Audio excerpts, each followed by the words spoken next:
Hello and welcome back to the Villa Filler podcast. I'm here as always with my good friend Dan Mosman. Dan, Manchester United 1, Aston Villa 0. We're both coming at this with sober minds, and I think it's fair to say, mate, that 90 minutes of football was a fairly sobering experience for Aston Villa, considering where we're at, where we've been, what we're aiming to achieve. What would you say to that, mate? Yes, I totally agree, mate. I totally agree. I said sort of, I think it was in the preview that have been suffering from their success a little bit. In that, I was out last night, and obviously being out in Manchester, you're never too far away from some United fans and everything like that. Some, as is the case with any group of football supporters, some more reasonable than others.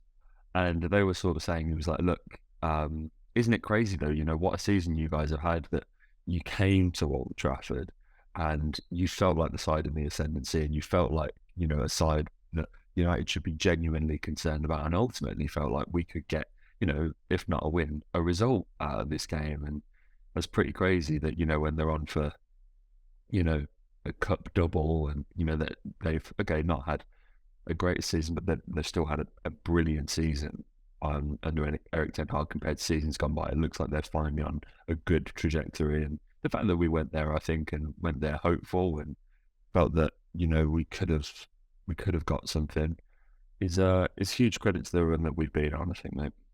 It is, mate. It is, and I think, like, the whole atmosphere of this game, I think from both sets of fans, was really weird, because obviously we've come into this game 10 games unbeaten, like with 8 wins, is it, in that run? So, like, we're obviously flying high. We're feeling really confident.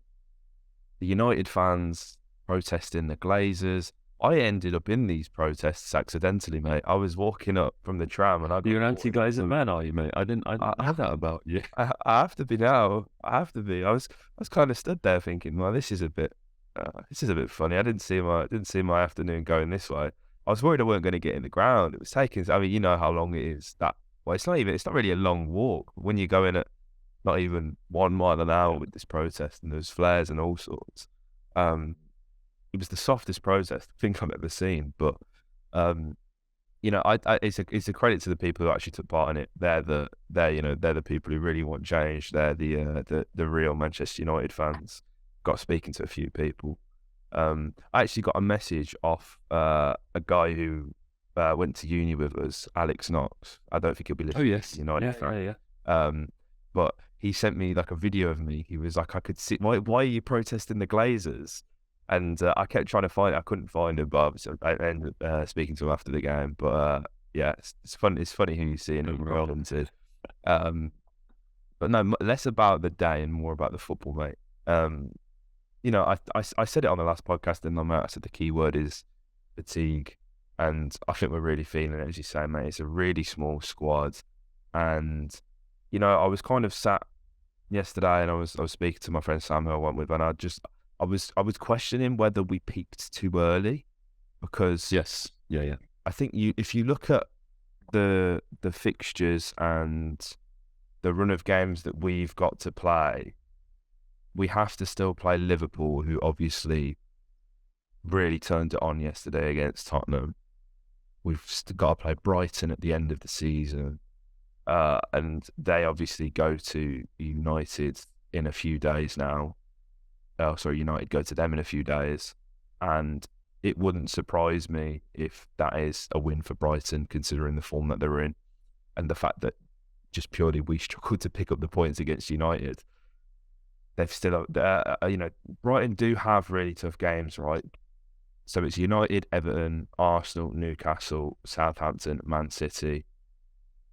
I expect 3 out of 6 wins there for Brighton, if I'm being completely honest. I think they will beat United. I think they'll beat Everton, and I think they'll beat Southampton. And against Arsenal, City and Newcastle, it is plausible that they lose those games. However, it wouldn't surprise me if they manage to pick up points along the way, which, now we're really sort of, you don't want to be relying on other people. And I think the whole mantra that we've sort of come from on this sort of journey we've been on the past 11 games, mate, is our destiny is well within our hands. We just have to win games, or we'll not lose games. You still pick up, a point yesterday, and we're above Spurs in sixth. That's what the difference is, really. And I just think now we can't rely on Brighton and we can't rely on Brentford. I think we could maybe rely on Spurs, but I wouldn't like to anyway, because they've obviously got the quality to actually make things happen. I think they showed that in glimpses yesterday against Liverpool, didn't they? Yeah. I mean, Liverpool were below us yesterday. Now they're in fifth. So, and I think that was always going to be the case. But again, we have to play Liverpool, we have to play Spurs, we have to play Brighton. Villa have to take points from all of those games. They can be draws, I think. Spurs, I don't think it can be. Brighton, I think if you draw it, maybe then that does it. If we pick up points at other parts in the season. But it feels like now we are going to be fighting it out with Spurs for seventh, if European football at all. Yeah. I think Liverpool have got that fifth spot, and I think, to be honest with you, it always kind of felt like that. They obviously have the most upwards mobility of any of these sides, and it looks like they've hit that form at the right time, mate, which is exactly what you were speaking about. The one caveat to Brighton's run is the amount of time in which they've got to play those games. Yeah, a lot smaller than us. Our saving grace now, I think, is that from now until the end of the season, we have at least 7 days between every game. Going into the Brighton game, it's actually 8, because you're playing on Saturday, then it's the wait to the Sunday for that game. If I go through Brighton's fixtures, they play United on the 4th of May. 4 days later, you've got a trip to Everton. Then you've got a gap of 6 days, which is the longest they have from now to the end of the season. 6 days, and then they go to Arsenal. 4 days later, up to Newcastle. Then just 3 days, you're at the very top of the country in Newcastle. You've got to go all the way back down to the South Coast for a home game against Southampton. Another 3 days later, you've got Man City. And then 4 days later, they've got that do or die game with us at Villa Park. And so they have more rotational potential than we do. They've got more options in that sense than we do. Obviously that 6-0 result against Wolves, they rotated pretty heavily. McAllister didn't start, Matoma didn't start, Caicedo didn't start. And, you've got players who can come in and play well. Billy Gilmore did exactly that. Danny Welbeck came in and scored 2. Then Zundab came in and scored 2. And look, I don't think you can rely on those players week in, week out to do that. But if you look at someone like Facundo Buonanotte, who scored the opening goal, albeit in their defeat to Nottingham Forest, but he did score in that game. They have players who can come in and do that.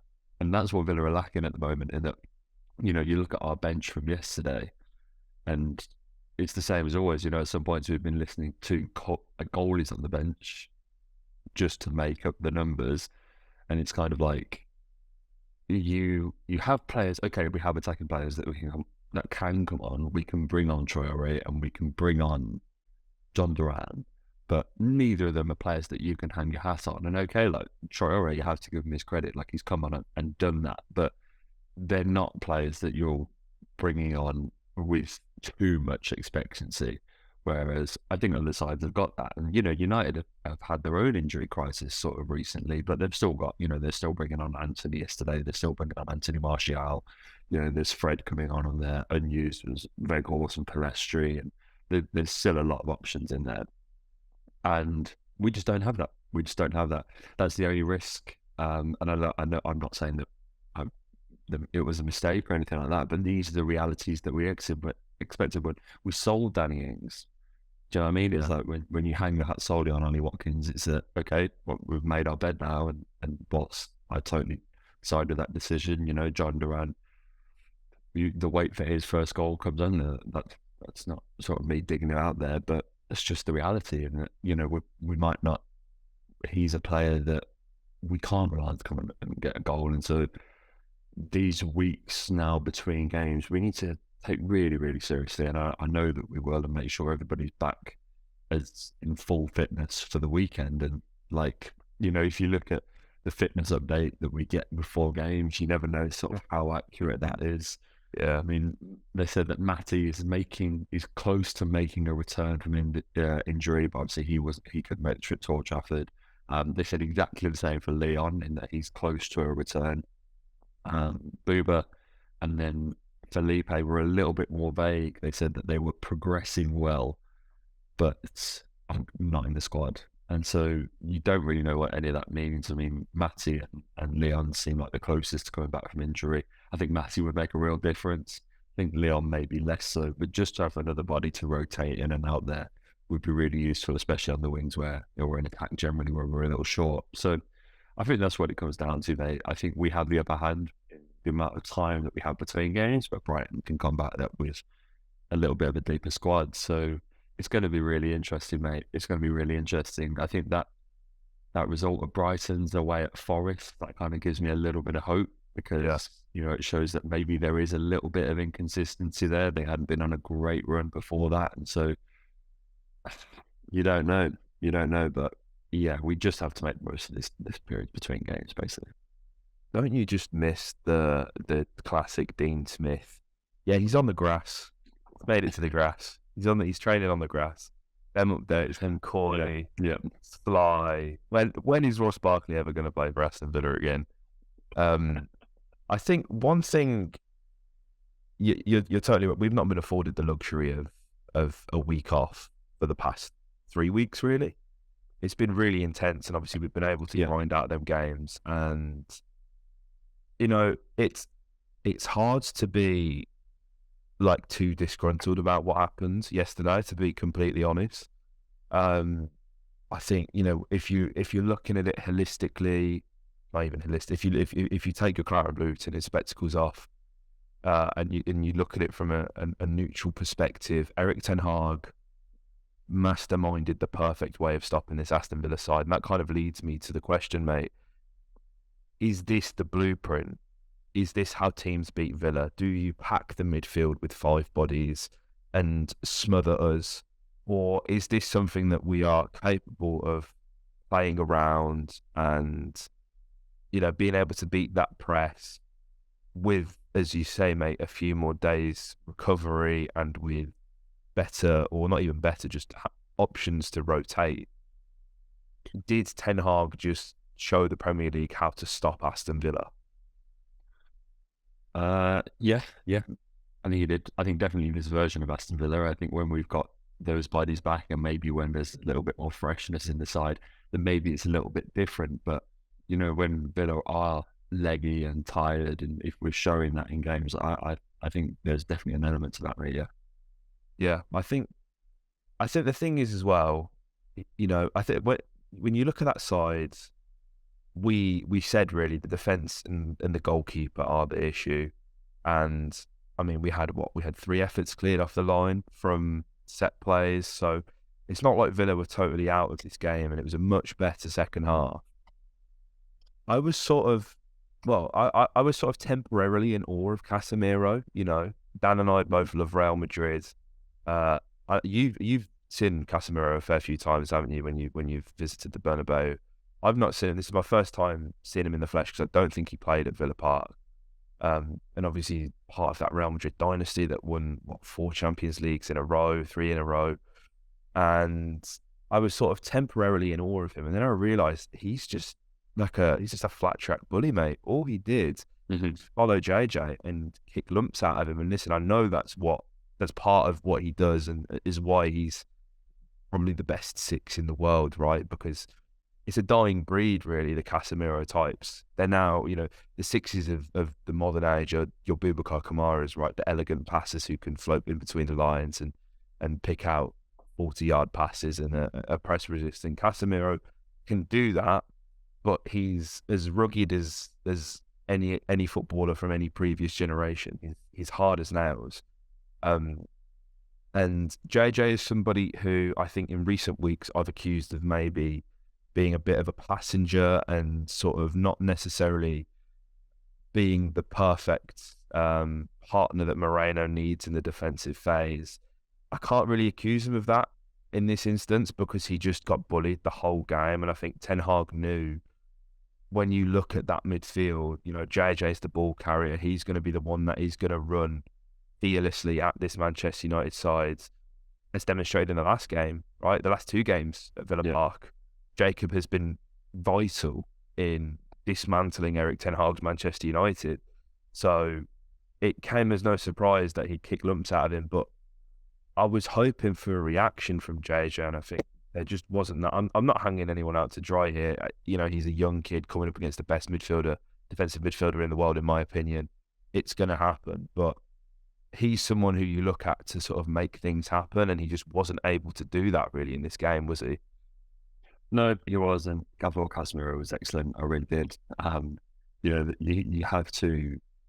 He played 90 minutes yesterday and didn't get a yellow card, which is pretty remarkable. But that's what he's great at. That's what he is great at. The reason why he's so brilliant is because he's totally mastered that side of the game, and there are very few better that have got a true rip of football's dark arts than Casemiro. But ultimately, that's why he's so brilliant. That's why Real Madrid have been so successful. That's why, Kroos and Modric have been able to run games like they have over that period for Real Madrid, is because they had that anchor behind them.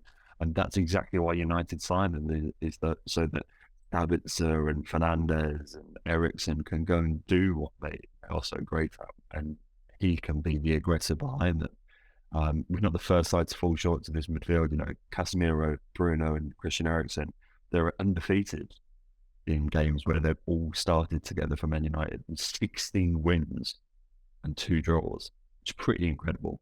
Pretty incredible. I think Sabitzer has been a really nice addition to that. Casemiro hasn't been great recently.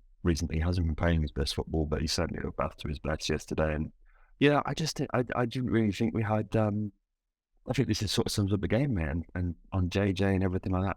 I didn't really feel like we had an answer for anything that went on yesterday, and that, without sort of sounding like a broken record, but that sort of feeds back into what we're saying, mate, in that we didn't have an answer for it yesterday. United did look like they would figure this out when Casemiro is playing well, and we can't bring the substitutions on. We haven't got the scope to change the shape, and Unai has done that, but we obviously played the 4-2-2-2, and at points it kind of looks like we've gone to a 4-2-3-1, and there has been some flexibility. And I know it's not great because it's basically whether you play Buendia alongside, for argument's sake, Buendia alongside Watkins, or whether you drop him into a hole, that changes from a 4-2-3-1 to a 4-2-2-2. So it's not like crazy tactical flexibility, but we do have the scope to do that.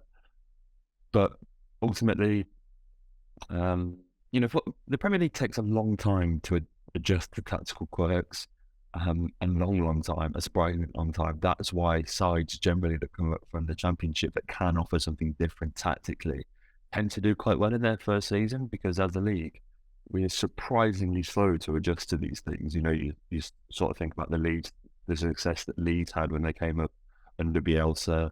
The same with Sheffield United and those overlapping centre-backs. It's like you can go half a season before somebody figures this out, and that's kind of what's happened with Villa. I think, it's taken this whole run under Emery, and someone finally flicked that switch and got it figured out. The amount of times we've seen the same sort of passages of play work out to Villa up until this point. And look, I don't think, this is to say that from now until the end of the season we have to do radical things, because I think this will come and go. But we've played against a brilliant defensive midfielder there, mate, a brilliant manager, aside with a lot of talented players, and I think we can. I think we did. I still think that we went toe to toe with them for the most part and created some good opportunities. Dougie has all of those chances cleared up the line at the end, and there's that sort of weird, penalty shout when Buendia slides it across for Watkins, who can't get on. I think it's Dallo that sort of bundles him over, and there's still opportunities there. And yeah, we just didn't come out on the right side of the margins today, which we did against Fulham. And more often when you're playing those kind of games that swing 50-50, and midweek we got lucky. Tyrone's own goal was ruled out for offside, and thankfully in that game we headed in a set piece and we came out on the right side of the margin. And today we just yesterday we just didn't, unfortunately. Yeah, no, you're right, mate. You are right. It's I've just got the highlights up here because I just wanted to refresh my mind. When that shot for the goal, it appears he's not offside, Rashford. I thought he was. I was adamant he was offside. But from where I was sat, at least, I didn't think Emi needed to make the save. I could understand why he did, why he felt the need to, but from where I was sat, I was convinced that that shot was going out. And obviously it ends up being parried to Bruno. And I guess we'll never know, right? Unless somebody can draw lines and angles and all that kind of stuff, and suggest otherwise. But, you know, it had to be Bruno, didn't it? It absolutely had to be Bruno. Oh, It feels like he's at the centerpiece of everything whenever we play Manchester United. And he had a few things to say after the game, mate. He had a few things to say. He actually said that Villa fans should focus on their own players rather than him. And he said, they probably don't like to play against me, but it is what it is. It's football. I would prefer them to come and support their players instead of being focused on me. Here's the thing, Bruno. If you weren't such a fucking rat, and if you didn't celebrate in front of the Villa fans, and if you didn't cheat and roll on the floor and dive and try and deceive the officials, then you wouldn't get any stick, not just off Villa fans, off the footballing world. Just nobody likes you, mate. Nobody likes you. Nobody rates you. You're an absolute rat. You were an absolute scumbag. And I cannot stand this man. I cannot stand him. It has to be said. You've scored, right? And you're in a stadium that had 73,000 fans in. 73,000. That's about 70,000 United fans, right? And he's chose to run to the one corner where all the Villa fans are congregated and just look at them. Like, you're going to get stick. That would be a div. What are you on about? Honestly, I've got no time for it. I'm here for a shithouse, mate. I can appreciate a Casemiro. I can appreciate a Troy Deeney. It may come as a surprise, but I rate it. You know, if he hates the Villa as much as we hate the Blues, we'd do the exact same thing he's doing to them if we played. You just like, you have to respect that. But Bruno Fernandes is a petulant child. I cannot stand this man. And I actually think he's very overrated as well. I don't think he's nearly as good as United fans make him out to be, but he always seems to bloody score against us, doesn't he? That's the thing, mate. That's the thing. It's funny, man. It is funny. You just gotta laugh. You gotta laugh. Football, sport is better when villains play a part, and he's certainly one of football's true villains, Bruno Fernandes, and he's got it down to a fine art. And yeah, when they scored yesterday, I had absolutely no doubt where he was headed. Absolutely no doubt. You do have you just got to try and laugh it off, mate. You got to laugh it off. But you know, we had our moment. You know, obviously in United's first game, Yeah, we had our time against United, and you know, that makes it one apiece this season. And I think yeah, you have to shake hands, take their play, and we'll see what happens next time around. But no, it's we've gotten the better of them this year, mate, and I think them once of us, and that says, you know, just trying to be positive. It says a lot about the Villa, but yeah, Bruno getting one over on us is you never need to see that, do you? no, it's horrible, mate. It's horrible. Emery seems fairly, I would say upbeat, but you know, it was fairly. It's what you expect from him, really. In his post match, you know, it was very honest, but a very fair appraisal of how the game went, very measured. I thought Emmy's response as well, you know, when asked what the difference was, and he said a deflection. I like that. I do like it. I think it's not necessarily a true reflection on how the game panned out, but as you said, mate, Dougie had a few chances, and you know, there were efforts sort of cleared off the line. It was a much better second half, but it kind of is what it is at this point, and we just have to put it to one side. And you know, as I mentioned at the top, I am sort of, maybe it's just because, you know, we've almost forgotten what losing feels like. But there is a part of me that does wonder if Europe is going to be possible. And you know, you can't rely on anyone in the league. That's the thing. You should never rely on anyone, which is why, as I've said, you know, our destiny is in our hands and our hands only. We can only do as much as we can. Yep, totally. And get this. So we've just got to hope that we can put it right. And even though Wolves are just fresh off a 6-0 loss to Brighton, that's going to be an incredibly difficult game. And they've only lost once at home under Julien Lopetegui, haven't they? So yeah, it's going to be a battle. Molineux is not always a happy hunting ground for Villa. Thank God we've not got Matt Targett's faking injury there because he can't hack it. But Dan and I will be back in a few days to lead that. And I think for that one, we will sort out the winners of the shirt giveaways as well, guys. That is a promise. Google have finally paid us, so we can sort that out. And if you guys haven't already, make sure you subscribe. If you're listening on Apple and Spotify, make sure you follow, leave a review, share it with all your friends. And if you didn't know, we're on TikTok and Instagram. Dan made a link tree in the top of the description. So yeah, like, comment, subscribe, and up the villa.